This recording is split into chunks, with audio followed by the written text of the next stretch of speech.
Gracias por estar con nosotros otra vez. Gracias por permitirnos ser parte de tu familia.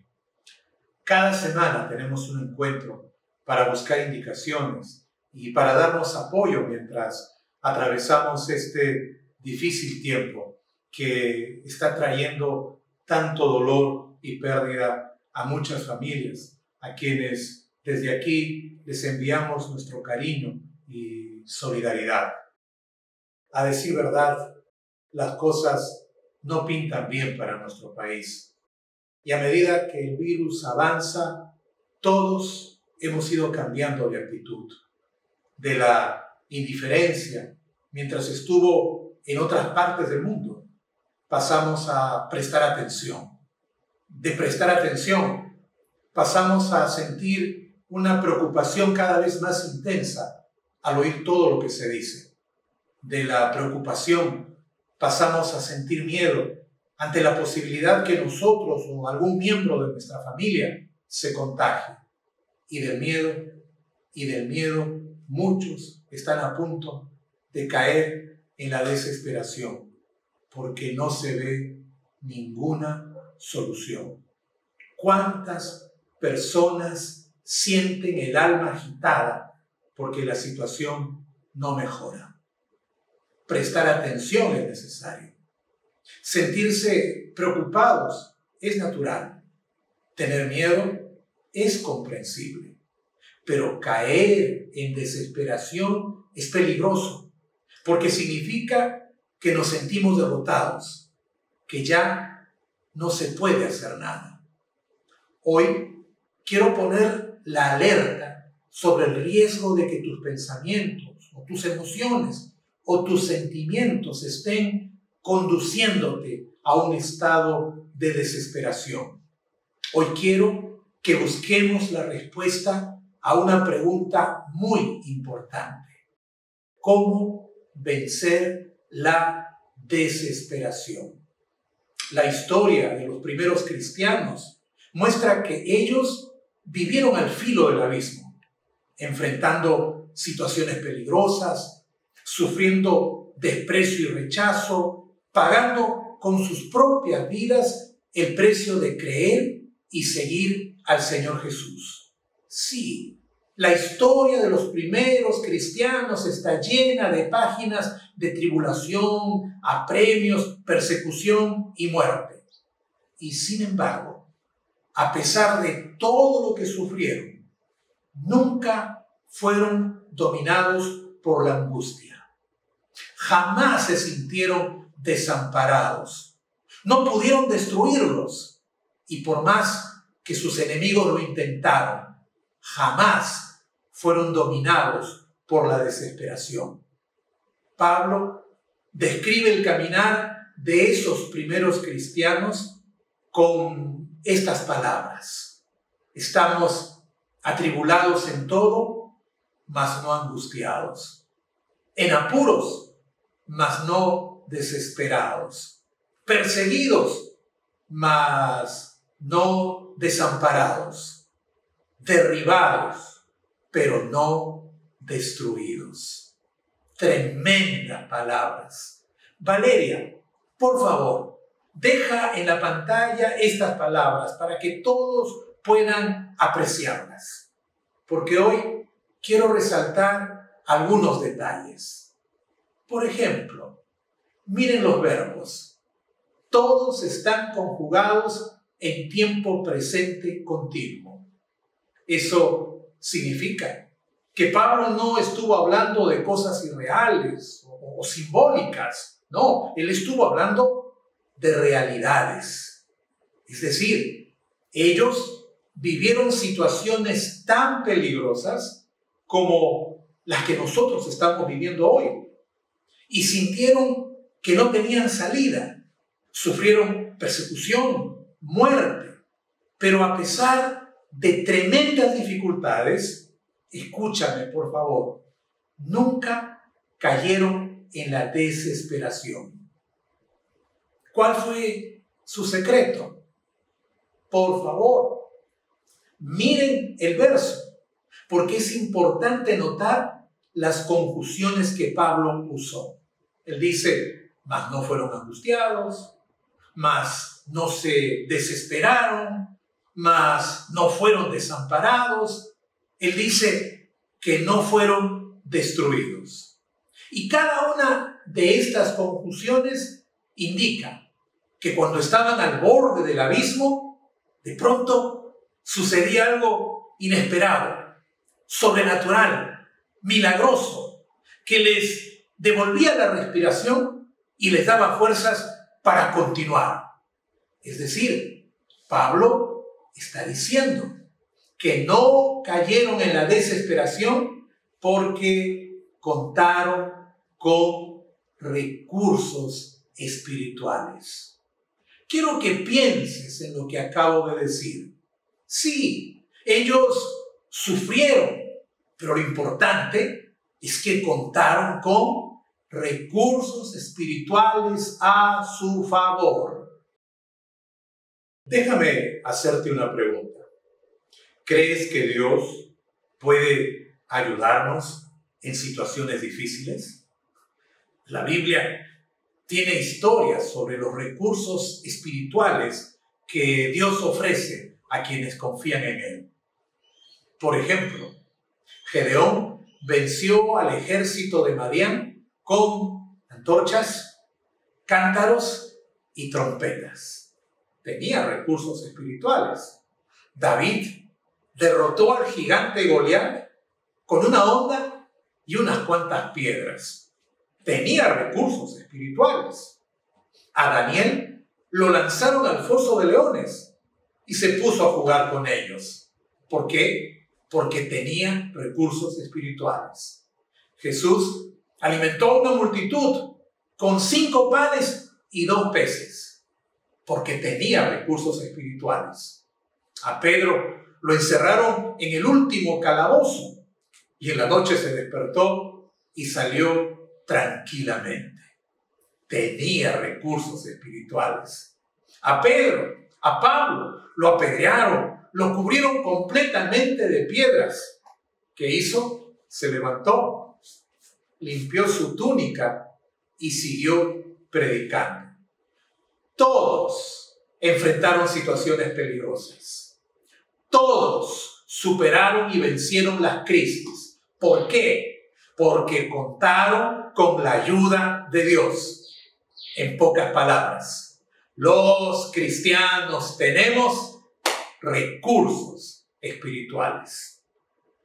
¿Qué pasaría si pudiéramos entrevistar al apóstol Pablo? ¿Qué nos respondería? Hagamos uso de nuestra imaginación y preguntémosle, hermano Pablo, ¿sentiste que los problemas cada vez eran más grandes? Creo que él nos diría que sí, que los problemas parecían crecer día tras día tras día. Ok, entonces ahora hagamos otra pregunta. Hermano Pablo, ¿pensaste que ya no había ninguna solución posible? Y entonces él nos diría que sintió confusión, que no sabía qué decisión tomar. Y ahora que hemos entrado en confianza, hagámosle la última pregunta. Hermano Pablo, ¿alguna vez te sentiste desesperado? Creo que él respondería con absoluta seguridad. Jamás estuve desesperado. Preocupado sí, asustado sí, confundido sí, pero jamás desesperado porque mi fe estaba puesta en Jesús. Sinceramente, creo que si Pablo estuviera aquí, su respuesta sería algo como: nunca me sentí desesperado porque mi fe estaba puesta en Jesús. Por eso, cuando la enfermedad lo atacaba, cuando su cuerpo sentía intenso dolor, cuando parecía que las fuerzas lo abandonaban, en vez de rendirse, levantaba la voz para decir: por amor a Cristo, me gozo en las debilidades, en afrentas, en necesidades, en persecuciones, en angustias. Porque cuando soy débil, entonces soy fuerte. ¡Wow! ¿Cómo se puede ser fuerte en la debilidad? ¿Cómo puedes estar al borde del abismo y no sentirte desesperado? ¿Cómo puedes ver que el virus avanza y no caer en la desesperación?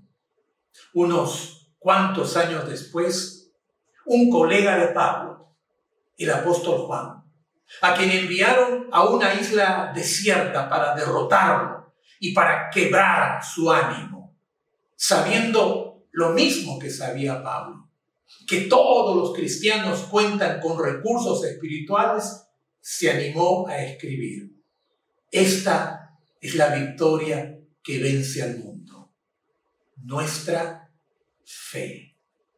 Nuestra fe. Déjame decirlo con toda claridad. Los cristianos tenemos más de 2000 años de historia. Y a lo largo de este tiempo hemos enfrentado miles de dolores, inmensos sufrimientos, persecuciones irracionales, injusticias, desprecios, maltratos, insultos y plagas, sí, miles de plagas. Pero ninguna de estas calamidades nos ha derrotado. La razón no está en nuestra fortaleza. La razón no está en nuestra inteligencia. La razón no está en nuestros recursos o en nuestras capacidades. La razón está en nuestra fe en Jesucristo, el Señor de todo el universo. Mira a tu alrededor. Escucha las noticias. Habla con tus amigos. Conversa con tus parientes, con las personas con quienes tienes más confianza. Pregúntales cómo ven las cosas. La mayoría te mostrará una gran preocupación. Algunos te darán recetas que encontraron en Google. Otros tratarán de cambiar la conversación. Pero aquí, tu familia cristiana tiene la obligación de decirte que el único que puede vencer al COVID-19 es Jesucristo de Nazaret. El único que puede calmar tus temores y angustias es Jesucristo de Nazaret. El único que puede abrigar tu alma y devolverte la esperanza en medio de esta oscuridad es Jesucristo de Nazaret. Pregúntame por qué y yo te explicaré que Jesús es el único que puede vencer el virus, la ansiedad y la desesperación, porque Él experimentó en su propia vida todas las angustias y los temores humanos. Sí, Jesús sintió preocupación. Sí, Jesús sintió miedo y turbación, al igual que todos nosotros, que hoy tenemos que lidiar con el estrés de tantos días de cuarentena, que hoy tenemos que lidiar con la preocupación porque los ingresos han bajado notablemente, que hoy tenemos que vivir con la incertidumbre de no saber cuándo se tendrá una vacuna que nos libre de este horrible virus y nos permita regresar a la vida normal. ¿Crees que Jesús puede comprender lo que estamos viviendo? Permíteme mostrarte algunas de las declaraciones más sinceras y humanas de nuestro Señor. Por ejemplo, Él dijo: ahora está turbada mi alma. ¿Y qué diré? Padre, sálvame de esta hora. Mas para esto he llegado a esta hora. Aquí Jesús está hablando consigo mismo. Está reconociendo que se siente preocupado. Está animándose a cumplir la tarea de ofrecer su vida para nuestra salvación. Por favor, toma nota del detalle. Jesús habló consigo mismo para no caer en desesperación. Segunda declaración. Hay otro pasaje en el que se dice que Jesús se angustió profundamente y declaró: ciertamente les aseguro que uno de ustedes me va a traicionar. ¿Te das cuenta? Por supuesto que comprende la angustia que sentimos ante la posibilidad de que nosotros o alguno de nuestros seres queridos se contagien, porque él experimentó un intenso grado de preocupación. Finalmente, déjame mostrarte lo que sucedió poco antes de la llegada de la turba, que venía a tomarlo prisionero, a llevarlo ante Herodes. Antes que la turba llegara, Jesús abrió su corazón y dijo: mi alma está muy triste, hasta la muerte. Quedaos aquí y velad. Estas palabras solo pueden significar que Jesús llegó al borde del abismo emocional, que le faltó muy poco para caer en el pozo de la desesperación. Por eso fue a buscar un lugar aparte. Se puso de rodillas y escúchame lo que hizo. Se rindió completamente a la voluntad de Dios, enseñándonos que para vencer a la desesperación tienes que rendirte completamente a la voluntad de Dios. Piensa en lo que acabo de mostrarte, porque todo indica que Jesús comprende perfectamente la situación que tú y yo estamos atravesando. No, Jesús no es un Salvador distante, lejano, absolutamente distinto a nosotros. No, Jesús es como nosotros. Y conocer la naturaleza humana le permite librarnos del temor a ser contagiados, librarnos del temor a contraer la enfermedad, librarnos del temor a la misma muerte. Porque como está escrito en el libro de Hebreos, Él compartió esa naturaleza humana para anular mediante su muerte al que tiene el dominio de la muerte, es decir, al diablo, y librarnos a todos nosotros que por el temor a la muerte estamos sometidos a la esclavitud durante toda la vida. ¿Sabes lo que eso significa? Que Jesús sintió angustia, que casi cayó en desesperación, y que cuando yo experimento una preocupación intensa, Él también la experimentó. Entonces, si Jesús es como nosotros, tenemos que mirar lo que Él hizo, tenemos que seguir sus huellas, tenemos que imitar sus pasos. Y encuentro que Él dio 2 pasos para vencer la desesperación. Primer paso, conversó consigo mismo. Es decir, su fe dialogó con las dudas que lo asaltaban. Su esperanza discutió con el temor que intentaba dominarlo. Y mientras reflexionaba, recordó que su propósito de vida era mucho mayor. Y entonces recibió la fortaleza para levantarse y mantenerse firme durante el juicio, el sufrimiento e inclusive durante la crucifixión que experimentó. El primer paso para vencer la desesperación es conversar contigo mismo. Tal como hizo David cuando le tocó atravesar un momento difícil. Él dice: ¿por qué te abates, oh alma mía, y te turbas dentro de mí? Espera en Dios, porque aún he de alabarle, salvación mía y Dios mío. ¿Te das cuenta? Tienes que conversar contigo mismo. Tienes que reflexionar. ¿Te dejarás dominar por el miedo? ¿Permitirás que el pesimismo se apodere de tus emociones? ¿Quieres ser vencido por la desesperación? Si no quieres que el miedo te domine, si no quieres que el pesimismo se apodere de tus emociones, si no quieres caer en el pozo de la desesperación, entonces escúchame, tienes que dar el segundo paso que dio Jesucristo. ¿Y cuál fue? Rendirse completamente a la voluntad de Dios. Porque arrodillado y sudando como grandes gotas de sangre, Jesús dijo: que no se haga mi voluntad, sino la tuya. ¿Quieres vencer a la desesperación?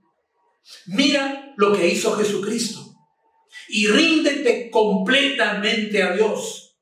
Dile, como lo hizo Jesucristo, que se cumpla su voluntad en tu vida y entrégale el derecho a guiarte y tomarte y formarte según su propio diseño.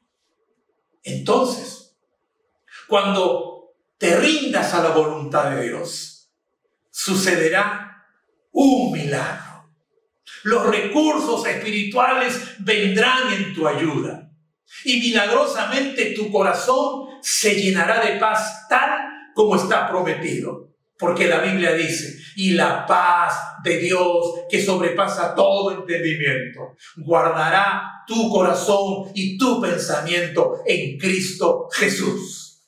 Por favor, considera lo que acabo de mostrarte para vencer la preocupación, para vencer la angustia, el temor o la desesperación. Tienes que reflexionar y decidir si quieres seguir sufriendo o quieres tener libertad.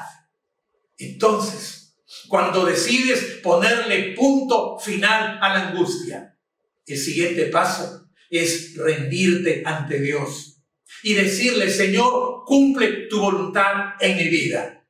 Y cuando lo hagas, y cuando por fin lo hagas, comenzarán a suceder milagros. Recibirás paz, recibirás gozo, tendrás dirección y propósito en la vida. Aleluya. ¿Qué eliges? ¿Preocupación o seguridad? ¿Desesperación o esperanza? ¿Derrota o victoria? ¿Qué eliges? Para que no te equivoques en la decisión, déjame compartir contigo una de las promesas más maravillosas de Dios. Es para ti. Muchas son las angustias del justo, pero el Señor lo librará de todas ellas. Dios no te promete una vida sobre un lecho de rosas, pero te promete librarte de todas tus angustias. Al recibir a Jesús como Señor y Salvador, al rendir tu vida, recibes su perdón, te reconcilias con el Padre y pasas a formar parte de la familia cristiana, y entonces recibes recursos espirituales. Si estarías en medio del fuego, ¿no buscarías salvarte? Si sufrieras un accidente, ¿no esperarías que alguien te rescate? Si estuvieras amenazado de muerte, ¿no te gustaría que alguien venga a defenderte? Claro que sí, claro que sí. Escúchame, Dios quiere salvarte. Por eso envió a su Hijo Jesucristo, para librarte de todo pecado y de toda enfermedad. Pero es preciso que te entregues y que rindas tu vida. No hay tiempo que perder. Ahí donde estás, quiero que hagas una oración conmigo para que le entregues tu vida al Señor, para que te rindas. Dile así: Señor, necesito que me salves y me libres de toda angustia. Dile: hoy me rindo a ti y te entrego toda mi vida. Reconozco que Jesús es mi Señor y prometo, a partir de hoy, seguirte por el resto de mi vida. Amén. Amén. ¿Hiciste la oración? Me gustaría ponerme en contacto contigo. Solo tienes que enviarnos un mensaje o unirte a uno de nuestros grupos de oración que publicamos casi todos los días en el Facebook Live. Por favor, ponte en contacto con nosotros, porque, como lo he dicho desde el principio, nosotros somos tu familia cristiana. Un abrazo. Que Dios te bendiga.